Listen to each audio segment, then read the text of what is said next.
Hello from Grove Studios in Ypsilanti, a spot that is a great rental spot for bands who are looking for a place to practice, get out of your garage and get into the studio. Grove Studios has a couple of different sizes. If you're looking for a full band or a half band or even a DJ who needs to practice his DJing skills, this is a place that I highly recommend, as well as for podcasts. As you can tell, I've been doing the podcast here for about 2 years now, and it has been my pleasure to invite a variety of different folks from the music scene into the studios. Most recently, Glenn Phillips, lead singer of Toad the Wet Sprocket, Jill Jack, multiple Detroit Music Award winner, where we discussed, well, it's kind of the mortality of life. She had a near-death experience with COVID, and now we have a much lighter conversation.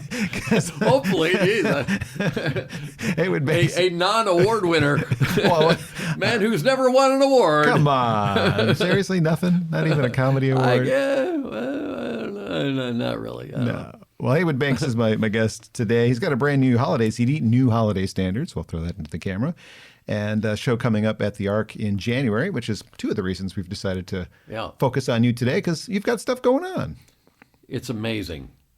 after the COVID coma, yes, to come out, and although I played Arc last year, but everybody had their mask on, and it's hard to do comedy when you can't see if people have teeth. It's that's a big element to they're laughing, not going. It's a little muffled, isn't it? Yeah, muffled. Well, I'm neither Bob or Tom, your biggest supporters in the radio field, but I am very honored that you've chosen to spend some time with me today. Well, thank you. We've spent a couple of chances in the past. 2011 and 2018, I had you in the studio in Ann Arbor when I worked in radio. And again, this time, something new to promote, Holiday Standards. Though New Holiday Standards has a few tracks that have been on previous albums. There's You Ain't Getting Diddly Squat and Frosty the Blues Man and My Dearest Mr. Santa Claus. Turkey Bird. And, Turkey Bird, yeah. Yeah, a variety of, but I last year this woman named Tasha Layton was a country singer, recorded my You Ain't Getting Diddly Squat song, and her husband's like a big band producer, and just did like this kick-ass version of the song, yes. And it got like 1 million listens on Spotify. That's awesome. You got like a $6 check for that, right? Yeah. Oh, yeah. So I got my whole $6. That's .0003 cents every time it plays. So it pays off. It's not like it's kind of like being working at a bank or something. Almost. Well, we'll circle back around to that very exact thought that you just had about somebody covering your song, but I would actually like to have you play a song from anything in your catalog. All right. Wherever you'd like to start, anything.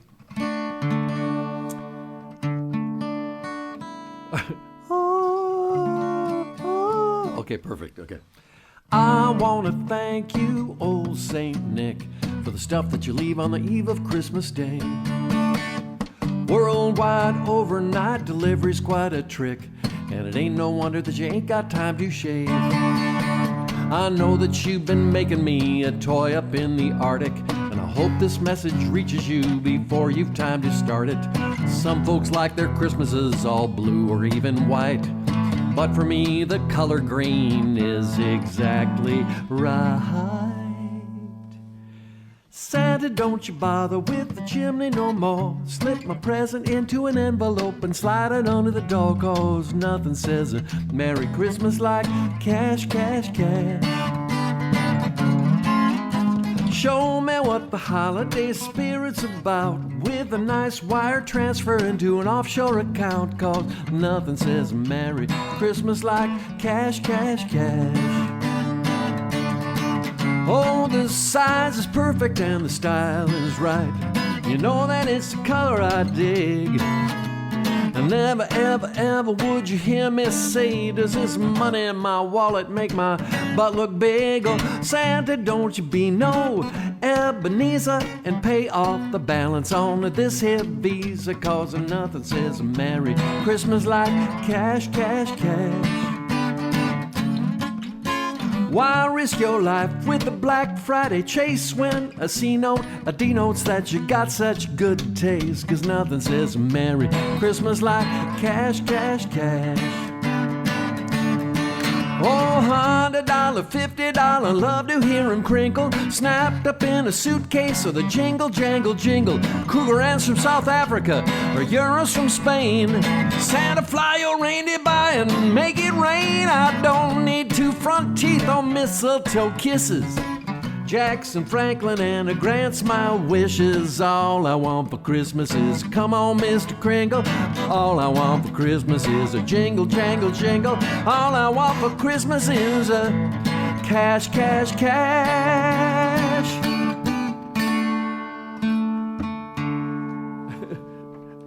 It's a fun one called Cash, Cash, Cash, found on the newest Heywood Banks record, which is entitled New Holiday Standards. I'm going to show that to the camera, and then I'm going to go... Only played in tune, and I remember all the chords. So. I'm amazed. I'm impressed as well. And I'm also having one of those moments where I think to myself, did I actually hit record on the video? So excuse me while I do something unprofessional. Okay.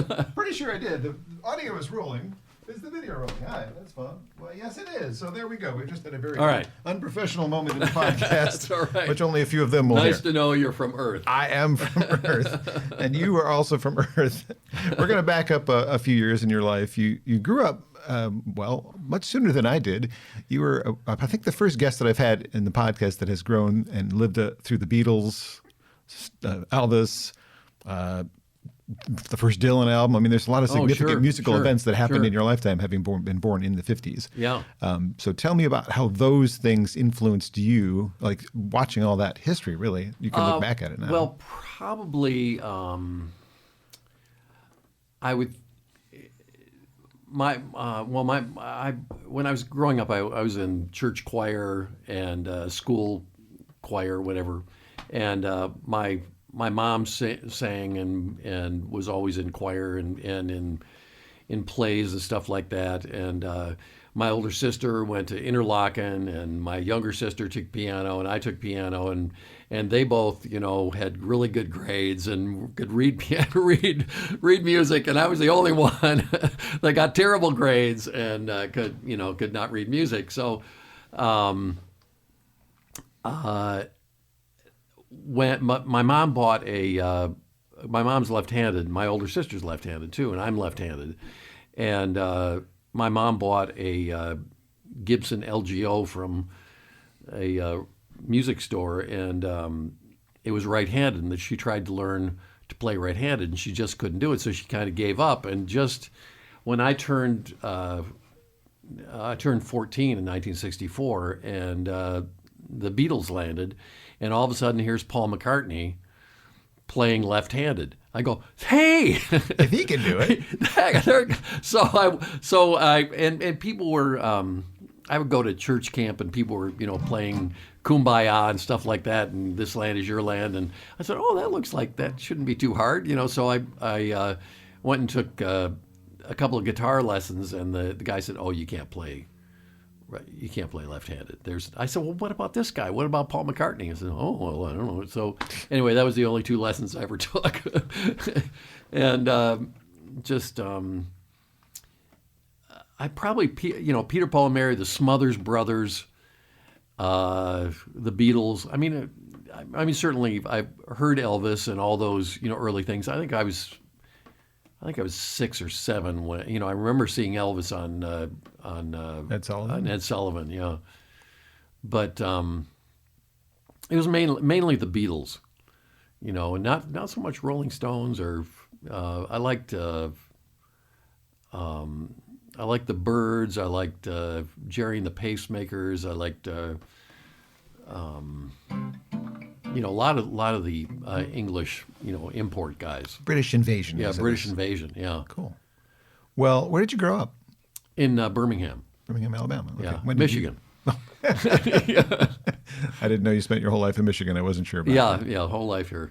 Nice. So far, anyway. You like it here? You must not hate winter enough to leave. No, and I had, both my wife and I had family here. So we went to Vermont for a while and we came back, and my dad had passed away, and her parents live up north, so just to be, and we had our first child, and so we just kind of stuck in Michigan. And so we moved north of Ann Arbor just because 23 and 96 intersected, and up there, and I could get all over Michigan to play. Yeah. I played a lot of like Mountain Jacks. I played the Raven Gallery in Detroit in Southfield. Okay. It was one of first kind of big gigs. But I dropped out. I went to college for a couple of years and dropped out in January 1971, and hitchhiked to Florida. And I've been listening to Jerry Jeff Walker singing the gypsy, I'm singing about the gypsy, the rambling way of life, or whatever the song was, just all those kind of, on the road kind of, Jack Kerouac vibe and stuff. And I definitely wasn't, I went to school for 3.5 years, and I'd have to go another 4 to graduate, so, so I knew that wasn't going anywhere. So and what I got positive reinforcement was playing songs. And I was like class clown in high school, and surprised. So hard to believe. And but that being, saying things inappropriately in class and stuff I got kicked out of school for, that seemed to be my most positive reinforcement. Certainly nothing my dad could understand. You could possibly make a living, He was disappointed I didn't turn out to dig ditches, but by hand, not a machine operator, but hand. So, before you discovered music, what kind of things did you do as a hobby? Did you like, playing with Legos? I had a tree fort for by the time I was 6 till I was 16, nice. And my buddies would all come over. We work on the tree fort, and I don't know. It had a ladder that pulled up by pulleys, and it had like all nice. A whole lot of basic pulley machinery, thing. Just I don't know. Just kid stuff. Yeah, goofing around. I mentioned this before, I think, in a previous interview, because we did discuss your class clownness. I guess we'll classify your school years, but you're a very intelligent man. Like, the way you write comedy is not like dumbing it down for the lowest common denominator. There's like funny references that require a fair amount of intelligence. Did you just not study? Is that why you just didn't do well in school, or you just didn't care about it? Before it used to be called looking out the window or not applying himself, but this was before dyslexia or any of those ADD stuff, was popular, and I think in a lot of ways it's humans are supposed to have their brains wired differently. That's why. Thank God there's people that know how to build a bridge, and thank God there's people who know how to make a computer, or right. Do all these other stuff, because I'd be just rubbing sticks together if it was up to me, making funny jokes about about stuff. So it's like everybody has a different path, and part of those paths they've been able to because you don't fit into the Industrial Revolution of you go to school and learn these things and work for GM or Ford, or they medicate kids for stuff, which is, I think, really a shame, because I think it suppresses all that exuberance. Maybe really I was at an early age, I think obnoxious is probably the most common word. That was, how would you describe yourself when you were like 10 years old? Obnoxious. I think that's probably the term. But they didn't have, they couldn't give me a pill to make me, stare at a computer screen for hours. So I, my brain, just flourished or, turned into a wild shrub, it kudzued out, I don't know. I just try and if something's funny to me, then I like to put it into a song. And it's one thing I found is like I've been doing this a long time, and it's so much easier now to write a song or to put the words together or to pull stuff out from one place to the other, because because I'm just so much older and I have so much more, to draw from. Yeah. And it's, I know I went to school with Tim Allen's older brother. I've known Tim since high school. I had Steve Harvey opened for me on the road, and you know, a whole bunch of people that have, you know, rocketed to success. But but what, you know, what I did, I've never like it seems like I've never appealed to a giant audience. It's always been like a narrow casting, you know, to people. Oh, Heywood, yeah, that's the worst thing I ever heard, or oh, that guy's a genius. One of the two, you know, what a moron, what a genius. You know, it's one way or the other. There's no in between. You've done it long enough to make a living at it, though. That's what you've done your whole life, right? You know, I mean, at the end of my show, I pull out my toaster. I said, "Thank God, bless America," you know, to actually make a living, you know, just goofing around. I mean, I've had an incredible, blessed life, you know, to be able to, you know, to go out and make people happy, you know, and to you know, you know, I'm 72, which has been a lifelong goal to be room temperature, and you know, to be able to you know, come out on stage and people actually happy to see some old man get up on stage. It's like, hey, that's pretty cool. I don't know. It is pretty cool. Yeah. You could have chosen, because you started out as a folk singer, you could have stayed on that path and probably not really made a living, because not a lot of folk singers are. When I was 30, I had, or maybe 32, I had 2 kids, and I live in Howell, and I would drive to Kalamazoo, play 2 nights, you know, stay overnight at somebody's house, and make $200 a night, and that was a, you know, upgrade from 150, 175. That was in 1980, and I would come home and I paid our mortgage, which was $343.41, and then not work for like 2 or 3 weeks.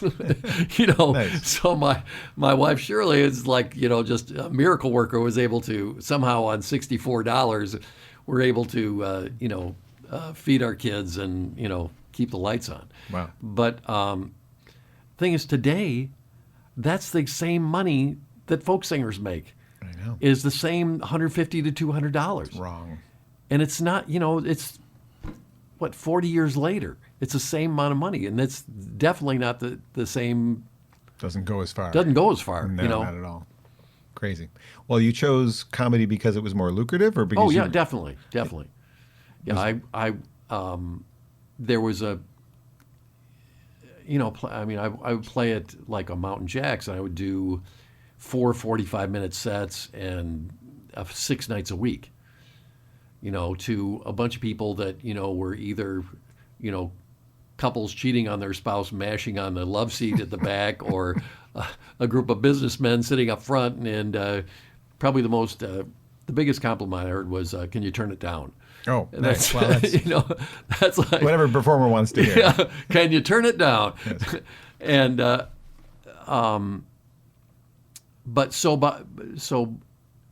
there'd be, you know, big spaces of time where I wouldn't have any work, and I always say it's like the you know, in the Matrix, when Neo has been killed and he's laying on the bed, and Trinity, his girlfriend, leans over and kisses him like Snow White, you know, and he wakes up, and then she says, "Now get up."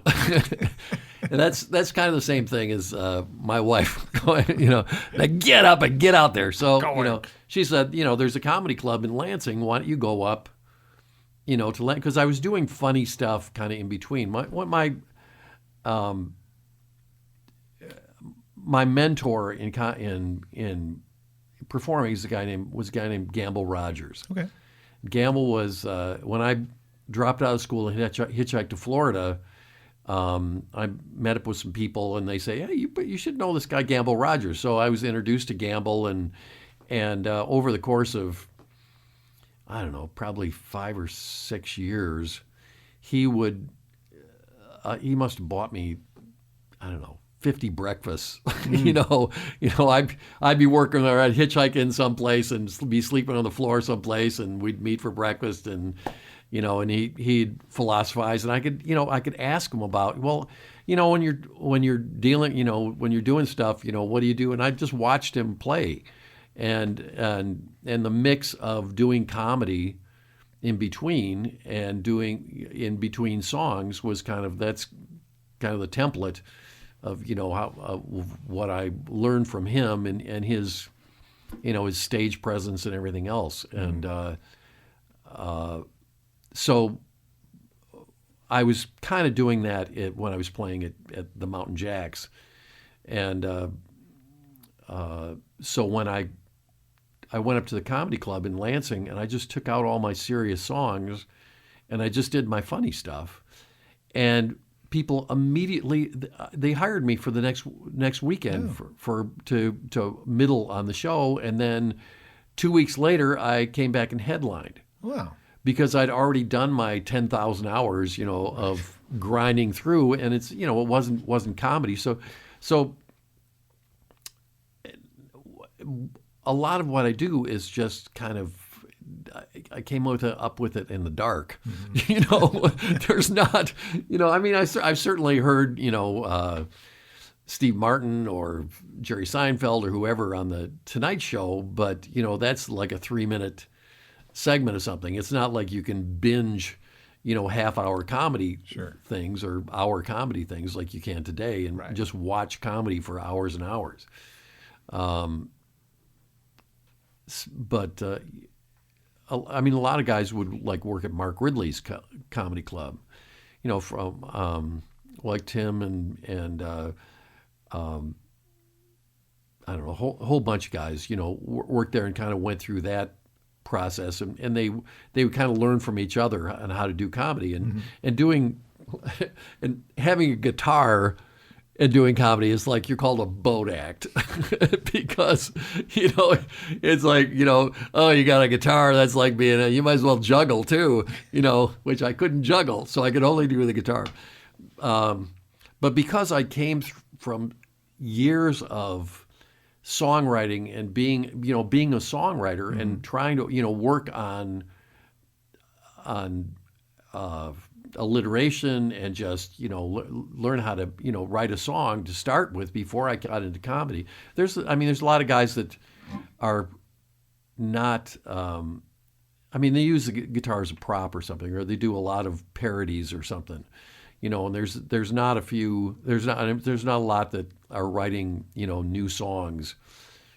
You've written a ton. I've written a ton of songs, and so it's show business. It's like Johnny Carson could do magic, he could tap dance, he could do a little bit of singing, a little bit of everything, a little seltzer down your pants, it's all those things, all those showbiz things all come together. Mm-hmm. So it's like all the years of being a folk singer paid off, when I first got into comedy, because I could just smoothly transition and I could start to, make a living at it. Yeah. Well, you did start out as a folk singer using your own name. Why did you decide to adopt a different name? When in the course of just dealing with trying to figure out, there's no, like today people can probably go to a class, you can go to like a business school or sort of. A course and learn how to, getting tips on being a folk singer. It's like you could go to farm or any of the there's associations of folk music things, and you can take a class and learn how to on songwriting, on doing whatever. There's none of that back then. There's no comedy class you can go to. It's like you just had to figure it out. And so at one point there was a guy that my sister knew, a guy who knew another guy that was recording, did recording in New York City, and he heard I sent him a tape, and he said, okay, we'll record some songs, and I recorded my Fly's Eyes song, and then this song called Wine Talkin' was the Wine Talkin', it wasn't me, and then some other song that he'd written, and it was real country, and he wanted me to wear a cowboy hat. And I was talking to my wife, I said, this is not me, So she said, well, let's pick another name then. So I said, what name do you think? She said, well, Heywood. I always thought Heywood was a good name. So, okay, Heywood. So it should be something shorter than as Heywood. How about Heywood Banks? So, okay, great, Heywood Banks, and so I did that for a while. I came out and wear the cowboy hat and played, and then I just kind of dropped it, went back to being Stuart Mitchell. And we were on a trip to, I was doing a bunch of horrible gigs out, way out in Iowa and Nebraska and stuff. And I was doing characters doing funny voices to annoy my wife and make the kids laugh. And as one does. Yeah, And so Shirley says, that's funnier than anything you do on stage. I go, oh, thanks. I'm trying to make a living here.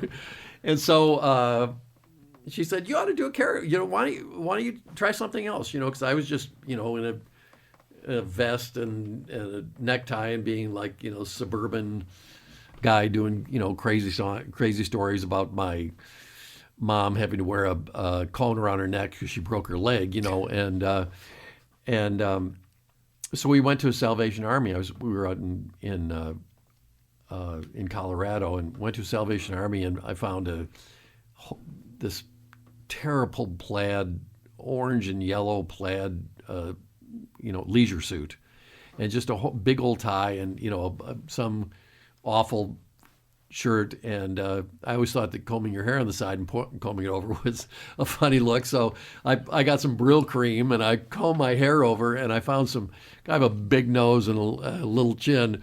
So glasses always look weird on me. So I found some kids' shop glasses. So they were even smaller than regular glasses. And I put them on, and I went on stage, and as this character, I just, talking really weird and just doing my stuff, but just there's something about, acting is, I never had done a whole lot of acting, and there's something really otherworldly about it's like when you don't have the connection to reality, of just when you're a little kid, when you're wearing your favorite shirt to school, and somebody goes, "Oh, John, why are you wearing that shirt?"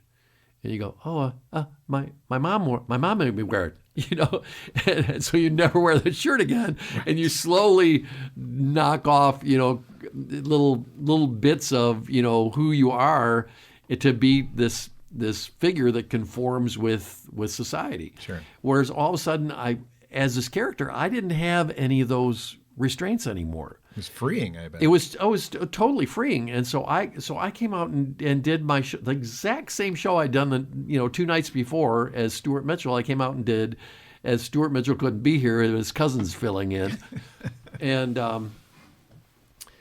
it killed. Wow! And people were, oh my gosh, that's amazing. So I came back. I was playing at the comedy club here in Ann Arbor, mm-hmm. and this guy Gary Kern was in the audience. He was just funniest comic that died. He died back in the 80s or something. And Gary Kern says, "Why don't you use the name Heywood Banks? That's a good name for that guy." I said, "Oh, okay." So I took the Heywood Banks name that I wasn't using anymore and put it on this new character. And so they wouldn't have to say Stuart Mitchell's cousin is here filling in for him. And just it just took off. Mm-hmm. Yeah. Cool. Well, we've talked for a while. How about another song? Oh, sure. What would you like to do? Well, I'll play one more Christmas song. My new Christmas album is on. It's on Spotify and Pandora, and some of the songs are on Sirius XM on the kids channel. And this is...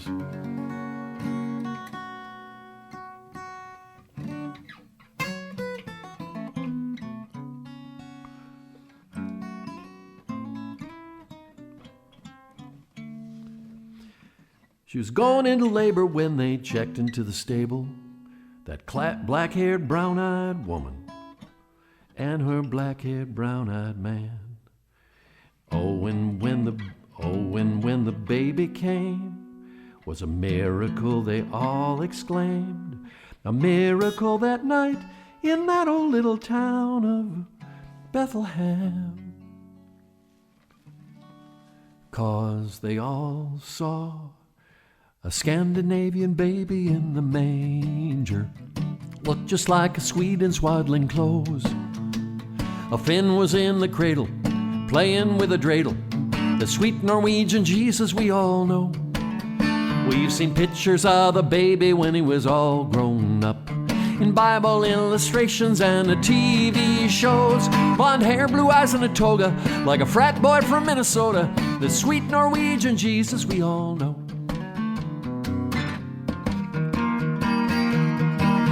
Mary said, Joe, we need to talk, you see. An angel flew into my room, she did explain. Long story short, he said, just call me hun. Now I got a blonde-haired, blue-eyed son. Joseph said, Jesus. She said, ooh, I like that name. 'Cause they all saw a Scandinavian baby in the manger, looked just like a Swede in swaddling clothes. A Finn was in the cradle, playing with a dreidel, the sweet Norwegian Jesus we all know. We've seen pictures of the baby when he was all grown up, in Bible illustrations and the TV shows. Blonde hair, blue eyes, and Birkenstocks, like the manager of the Copenhagen Food Co-op, the sweet Norwegian Jesus we all know.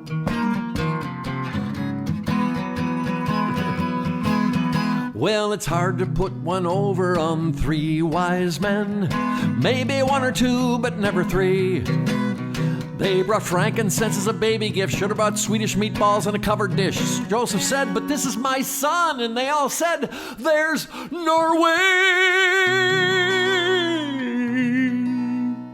'Cause they all saw a Scandinavian baby in the manger, looked just like a Swede in swaddling clothes. As Finn was in the cradle, playing with a dreidel, the sweet Norwegian Jesus we all know. We've seen pictures of the baby when he was all grown up, in Bible illustrations and the TV shows. They all said, hey Maria, he could work at the Dubai IKEA, the sweet Norwegian Jesus we all know. Last verse. Well, at the Sermon on the Mount, the crowd that gathered there had never seen a Scandinavian, it's true. But none could forget his immortal words when Jesus spoke those immortal words. But none could forget the voice they heard when Jesus spoke those immortal words. Do unto others as you would have them do unto you. 'Cause they all saw a Scandinavian baby in the manger, looked just like a Swede in swaddling clothes. A Finn was in the cradle, playing with a dreidel, the sweet Norwegian Jesus we all know. We've seen pictures of the baby when he was all grown up, in Bible illustrations and the TV shows. Blonde hair, blue eyes, and a toga, the Alpha Omega from Minnesota, the sweet Norwegian Jesus we all know.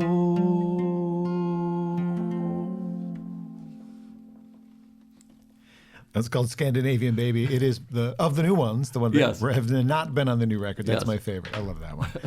You shouldn't write such complex songs. It'd be easier for you to remember. or, but Christmas only comes once a year. I know, and I go, oh, crap, how does this go? That's a good one. I really enjoy that one. One or two, but never three. So good.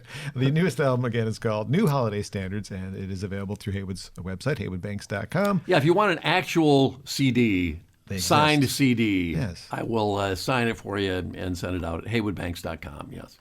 Thank you for doing that. And just a quick little ditty about this as well. I mean, there's some fun stuff on here for sure. It's called New Holiday Standards, and you briefly mentioned that you had an artist that covered one of the songs. Yeah. So I thought about what is a holiday? There's not very many standards that have come out in the last 20 years. Mariah Carey's All I Want for Christmas Is You is probably a standard now. Like, what else in the last 20 years that is new? There's some great stuff, but none of it's become like a standard, but I think on this album, even before you said that, somebody covered it, and I knew that from the research I was doing, that's the one that actually has the best staying power. It's one of the oldest ones, I'm thinking. Oh, yeah. Yeah, Diddley Squat and Frosty the Blues Man. People love that. And, I tried to write, I don't know, just sometimes take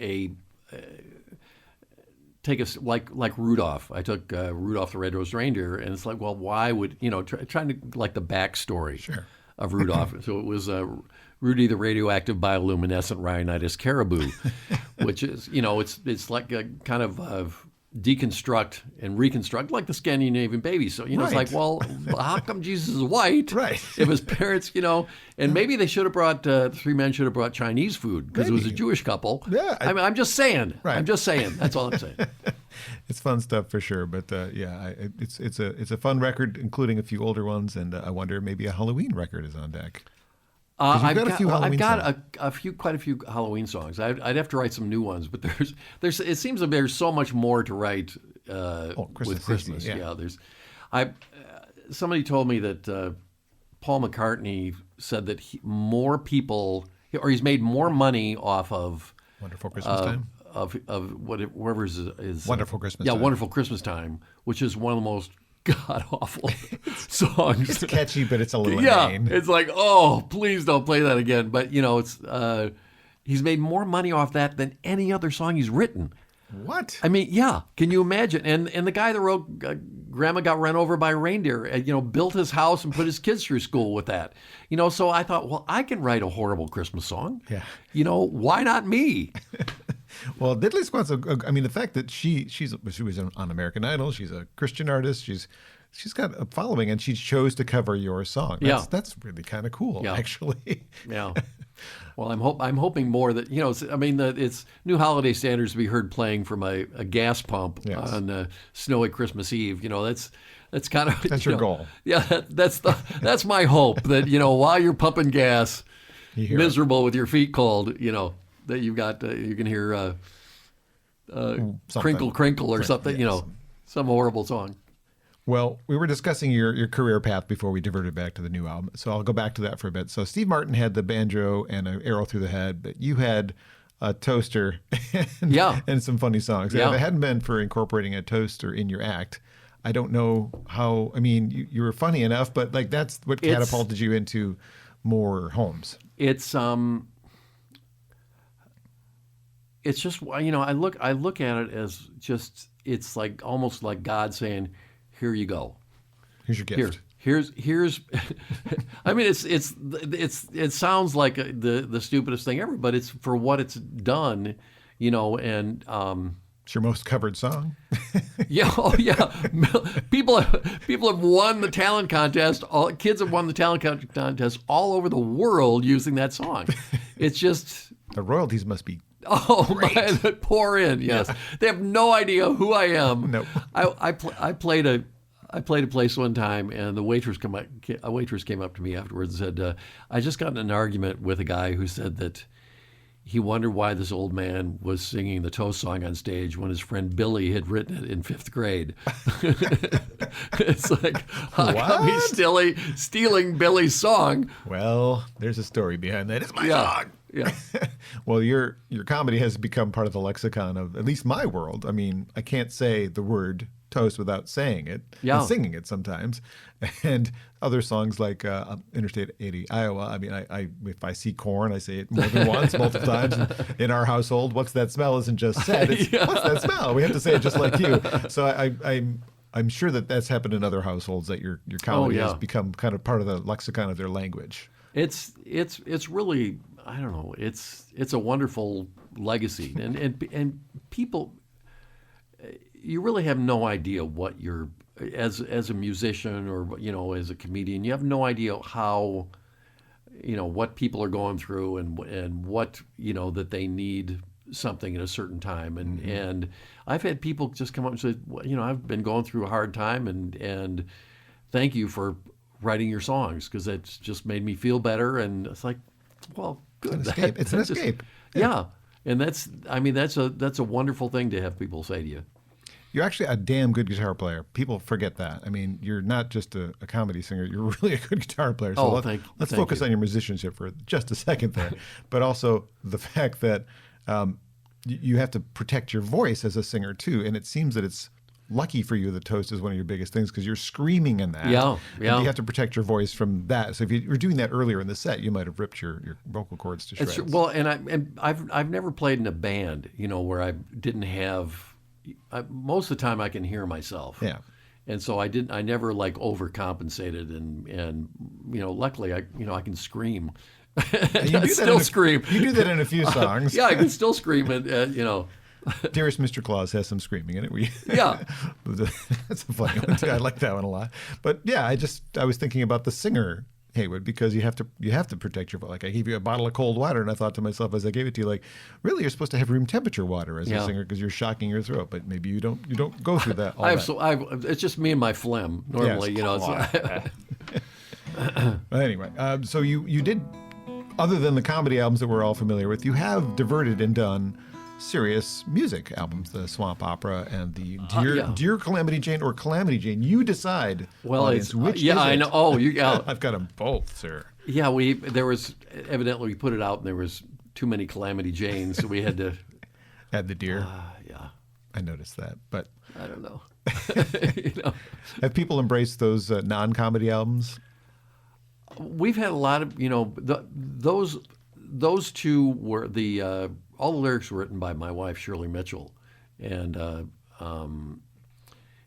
I put the music to it, and I'm singing on Calamity Jane, but mainly those are like her projects, and she's had, people seem to like the albums, and they like the songs on them, and we've had Swamp Opera put on about 2 or 3 times from different people. I know how to, I can get gigs for, comedy gigs, but it's like the theater is a whole different ballpark for me. So need a manager for that. Yeah, exactly. Well, I looked, I don't know at 72 what your plans are like. When do you stop? And do you continue to do comedy or do you go back and do something more folky like this? What are your forward plans? Do you even know? To be honest with you, after COVID and kind of I just paid my house off just before COVID, and it was like, so all of a sudden there's money appearing in my that I would normally be paying out every month, Sure. appearing in my checking account and not having and I get Social Security, so. You could the burn of having to go out and it's like, oh my gosh, I've got to go do more gigs to make a living. It's not quite there. Although I love playing, and I'm getting I'm as long as if I'm working all the time, I get really good at it, and it seems I rarely have a bad show. So. Of course, people are coming to see me, so they go, "Geez, that was an awful show." Would you? No one's going to tell you that for sure.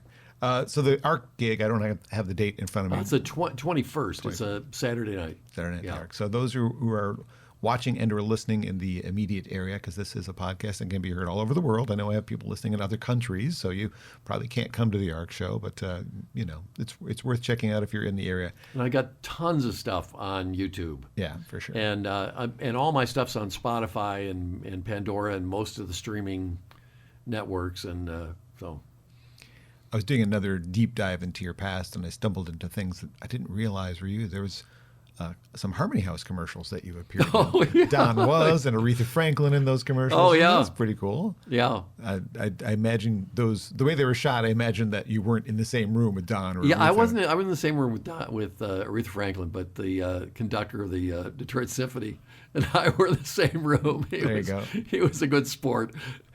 I wondered what a Don Was produced Heywood Banks record would sound like, because he's produced some great people over the years since those. Yeah, was he in there? He was in one of Oh them. my gosh! Absolutely. Now I know. I didn't know who he was at the time. I didn't even know that was a musical act that were popular. For Oh, a yeah. while. They had a couple hits, but yeah, he's now one of major producers. Oh, sure. Blue Note Records president, I think, at this point too, which is very weird. But Absolutely. you were in a commercial with them. Did you know that? I should send him a CD.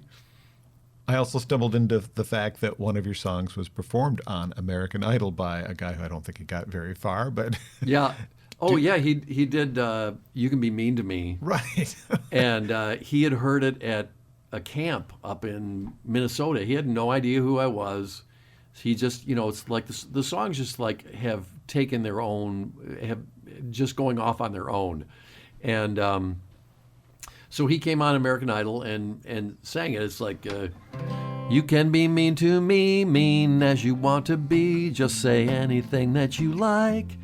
You can be nasty and catty and cruel and unusual. Twist my nose with your fingers. Trip me while I carry liquids. But at some point you'll have to fall asleep. Anyway, so it was. I wrote for my older sister, and but yeah, he was on American Idol. They pay out. I think it's a minimum of 30 seconds, but if you go to 50 seconds or 60 seconds, you get more money. So you always see them like cut people off at a certain point. That's because it's gotten to the point where royalties. Yeah, where the royalties, would go up if they went any farther. So you got the small portion. Oh. Yeah, so they just played a little bit, and Simon went, "Do you know what kind of show this is?" And they didn't know. They had to like kind of search the internet to find out whose song it was. And they contacted me and said, "Oh, is this your song? Yeah, okay, well, here, give us permission." And then they never sent me the check. They just sent me the tax ID thing. I said, "Hey, you never sent me a check on this. You just gave me the tax.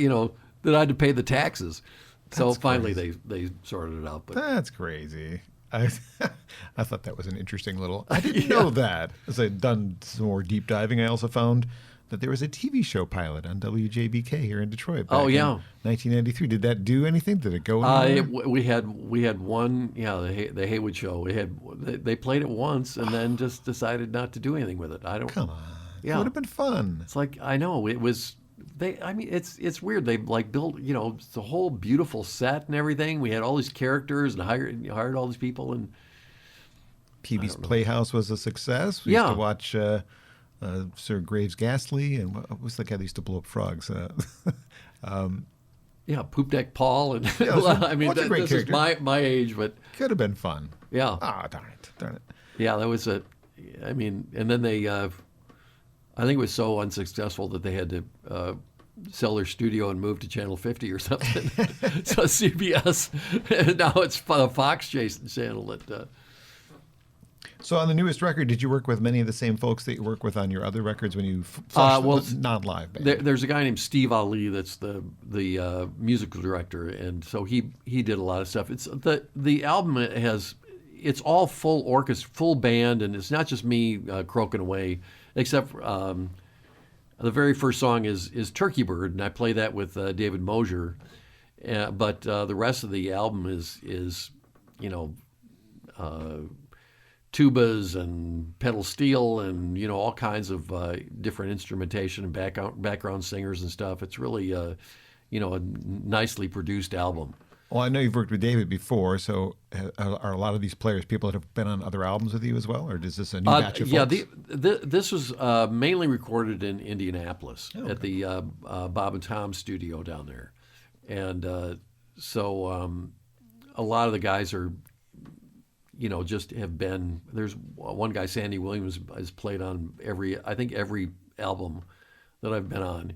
He's a guitar player, and but yeah, there's some very like everywhere. There's a lot of incredibly talented musicians that do studio work. Probably not lucrative at this point. Have you ever thought about doing a band show where you have some of these players with you? So you got to pay them. I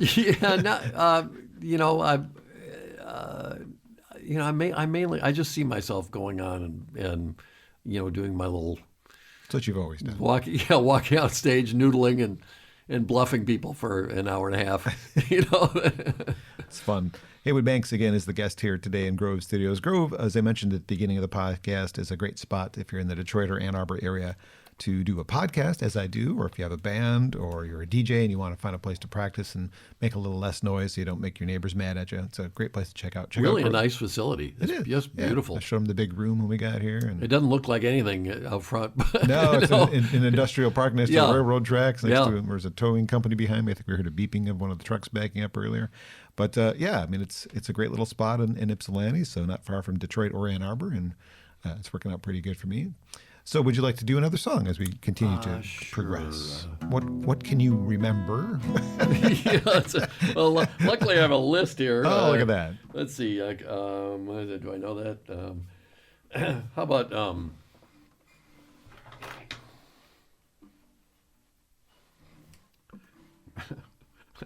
This borrowed capo I keep putting on upside down. Thank God for capos.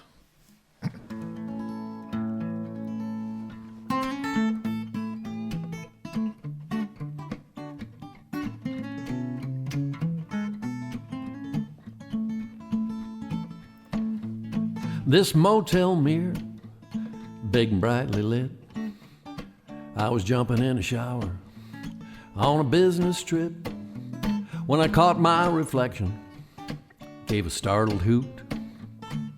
What the hell happened to my birthday suit? My mirror at home, about the size of a dinner plate. Just enough information I could shave my face. So when I caught the big picture, saw the naked truth, said, what the hell happened to my birthday suit? My birthday suit, once a point of pride. Never thought a bit about taking a skinny dip in the bright sunshine. My birthday suit took an awful dive from tone to homely, just as if I must have missed a ticket to tell me dry clean only. I'd expected my reflection to match my recollection, permanent press perfection. What I saw was a flabalanche.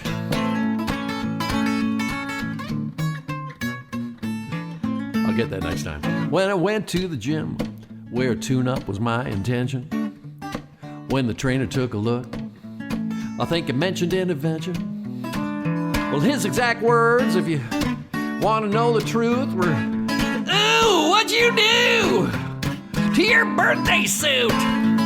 My birthday suit, once a point of pride. Never thought a bit about taking a skinny dip in the bright sunshine. My birthday suit took an awful dive from tone to homely, just as if I must have missed a ticket to tell me dry clean only. He said, you look like a pile of cheese curds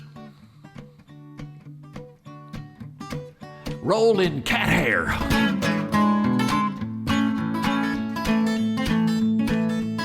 So when I clean up at a hotel, I get the shower all steamy, 'cause I'm a little squeamish about me having to see me.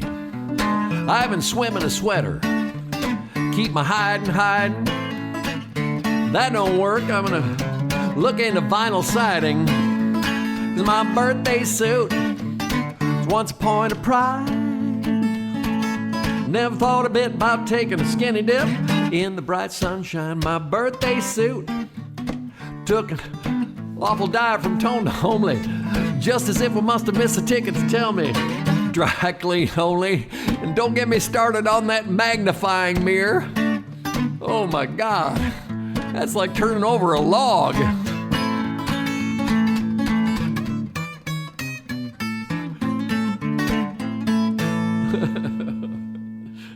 Well, close. See, that's part of coming to see me. Like, can Heywood make it through the song without clamming up? But that's always. I mean, it's comedy, so we have to laugh it's at comedy. you screwing up. That's my go-to. It works for me. It's raggedy.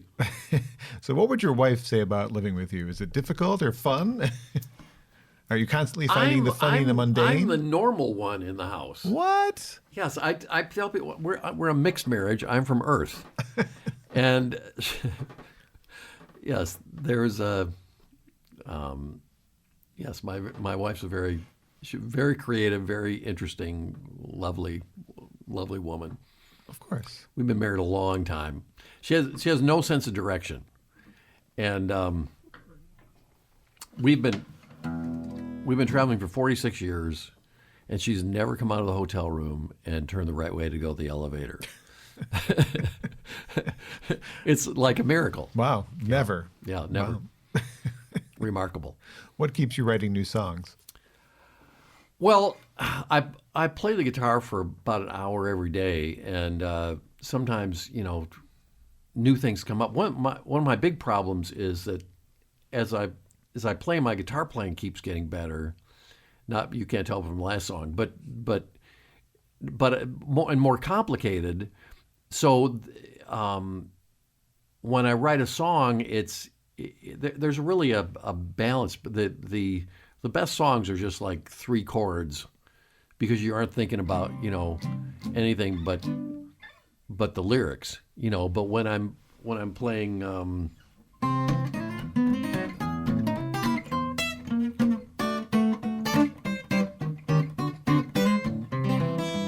You gotta. There's got to be.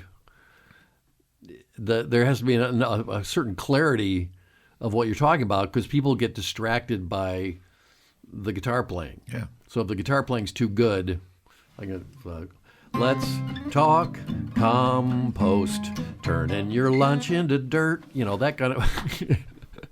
Well, maybe you should do a guitar only album. An instrumental guitar. No, seriously, maybe you should, because you seem to love playing the guitar. Oh, I love playing guitar. Do an instrumental guitar record.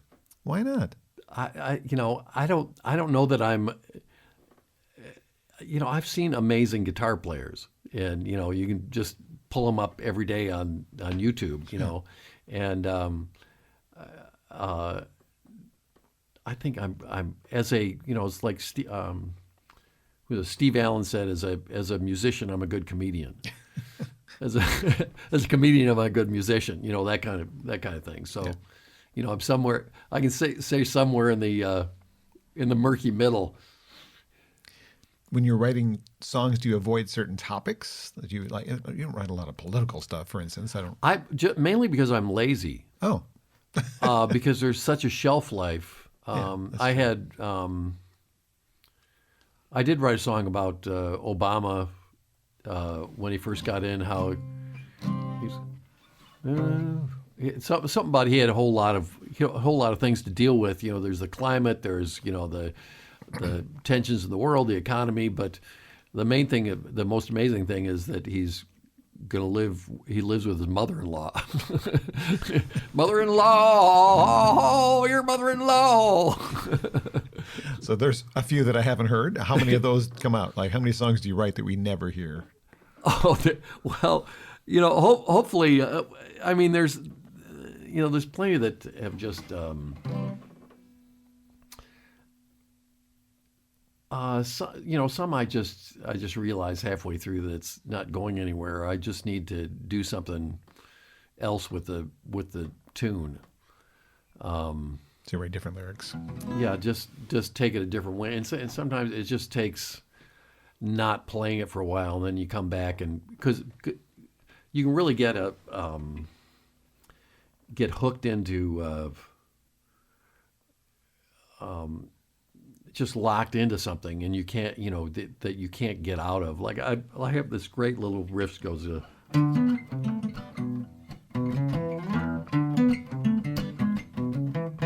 I caught a whiff of waffle, but it wasn't my mistake. It weren't a waffle that I whiffed, was a passing puff of pancake. It's just, okay, what do I do with it? Start and never finish. Song about breakfast food. Yeah. The beginning of that. Yeah. Well, either way, you're providing a valuable service. You're providing smiles for people. And Thank you. That's something that isn't being done enough right now. There's still a lot of. How do we get back to people like fighting over the same things we've been fighting over for years? I thought we were getting better, and now we're doing it again. I have friends on both sides, and I have a neighbor that had. There's a lot of people. there's a lot of people political views were never entered into why I like the person. Right. And that's like a whole separate thing. Some people you can, one guy I've known that's just like, he's a just curmudgeonly far right guy, but I can slam him and I can say awful things to him and he'll laugh about it, and he just, he'll say stupid stuff that's like, have you Googled this? Do you, you don't, if you just Google this, you can see that you're wrong. It's like, I don't know, there's something about, Obama has gotten rid of most of our nuclear arsenal. It's like, well, have you looked at, Bush and every president has gotten rid of, nuclear weapons. Right. What are you talking about? Oh, okay. I never hear anything back, from that. But there's, I don't know, there's just a whole, I have people that I know are liberal come up and see me, and I've seen, people come up and with a Trump hat on that enjoy my show too, because neutral comedy. People need to laugh. They need to just release that. There's not. It's. I don't. Well, people just need to release it. Well, we're glad to have you then. Well, thank you. I wonder how many of your fans realize they're listening to a folk musician, because that's really what you are. You emceed the folk festival, the Ann Arbor Folk Festival. Yeah. As the MC. That was fun. I love doing that. Yeah. But I bet they don't think they're coming to a folk show to see comedy. They're just going to see a comedy show. But. Yeah, they. And I don't think a lot. I don't know. That was really a fun night. Yeah, and but what was thrilled to me is to play to 4,000 people, and they're getting my jokes. Yes. There's it's just like 4,000 people in my living room. Okay, you guys know what I'm saying. Yeah. You think this is funny? Okay, good. Okay, we're on the same page here. Yes, I'm not Emmylou Harris, and I'm not, but hey, we can still have fun here. We did have fun. It was a good night for sure. What is your go-to listening music? Is that the kind of stuff you listen to? I rarely listen to anything. What? Just because I have so many songs that like I'm working on in my head that I just try not to pollute it with anything. Not that the music would be polluting, but it's just if I can get those down, then I don't have to think about those things. And you drove 45 or so minutes to get here. What did you listen to? News? Podcast? Yeah, just I exclusively listen to you. Thank you. I could recommend that on the way home. Mainly what I listen to is Acoustic Alternatives with John Bommarito is Heywood's favorite podcast. I said it, not him. That is your go-to though. In the car, you gotta have something on when you're driving to. Yeah, I just usually listen to NPR. The news. It's sometimes I like listening I like to listen to NPR when the British come on, because a lot of times they put in some cool alliteration and it's just fun to hear other controversies they may have over there. It's controversies. I got the joke about aluminium. Yeah, got it out. Heywood Banks is my guest today on Acoustic Alternatives, recorded in Grove Studios in Ypsilanti. One more song before I let you on your merry way. Well, I could. I think I know Turkey Bird. I can play that. All right.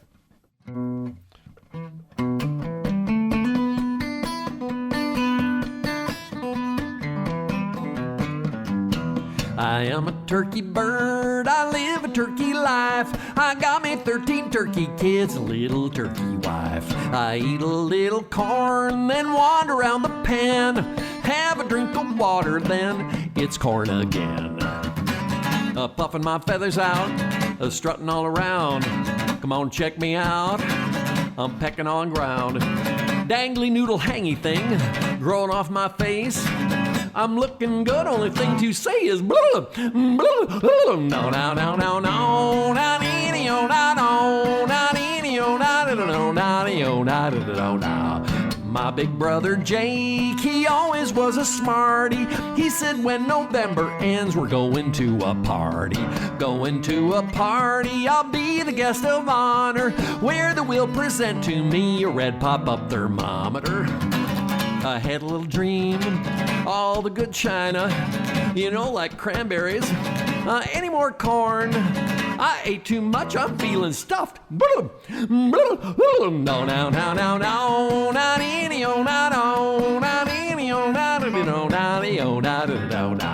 I am a turkey bird, I live a turkey life. I got me 13 turkey kids, a little turkey wife. Turkey Bird, one of the tracks you can find on the new Heywood Banks CD, which is also on a previous album as well. The newest album, again, is called New Holiday Standards. It looks like this in its physical form. It's available digitally as well, and Heywood appears at the Arc on January 21st. You've got other things that you're doing, too, in the meantime, but that's the only one I have memorized at the moment. That's it. Well, let's see. There's stuff coming in right now, but I haven't put it on the calendar yet. So HeywoodBanks.com is the best spot to find it. Yes. Absolutely. Thank you so much for spending time with me today. My pleasure, John. Thank you. Look forward to seeing you at the Arc on January 21st and perhaps before that. Cool. This is Acoustic Alternatives. You can find 46 other episodes of this online, whatever podcast method you decide to choose to listen to or watch it from. It's there for you. I want to thank Grove Studios once again for being an excellent home for me to do this in, and I hope you can join me again.